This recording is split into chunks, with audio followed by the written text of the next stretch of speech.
धुवून घेतलेली आहे, स्वच्छ धुवून घेतलेली आहे फुलगोबी अशा पद्धतीने.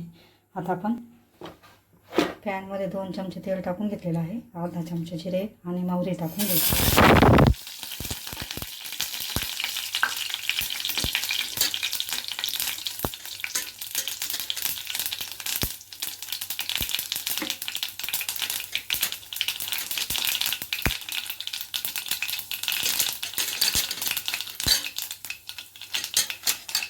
इथे मी 1 चमचा अंबारी मसाला टाकून घेत आहे आणि 1 चमचा लाल तिखट बघू शकता आणि अर्धा चमचा हळद.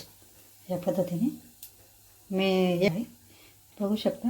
हे आता आपण टाकून घेऊ. कोथिंबीर टाकून घेऊ.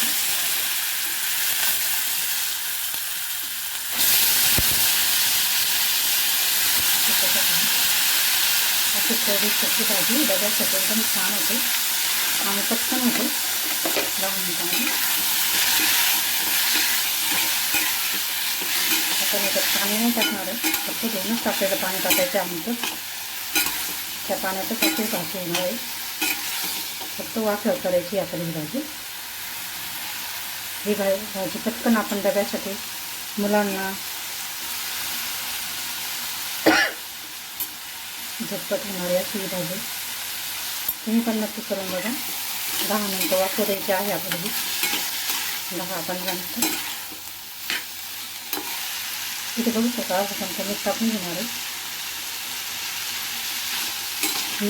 मीठ पण आता छान घालून घ्यायचं आहे. मिक्स करून घ्यायचं आहे मीठ पण चांगल्या पद्धतीने.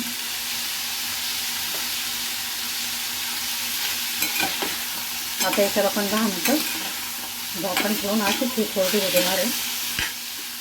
अशी सुकी भाजी फुलगोबीची खूप छान लागते. तुम्ही पण नक्की करून बघा. रेसिपी आवडल्यास लाईक करा, शेअर करा, सबस्क्राईब करा. व्हिडिओ बघितल्याबद्दल सगळ्यांचं.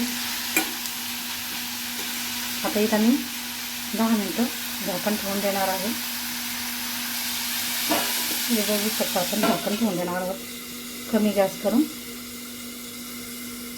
10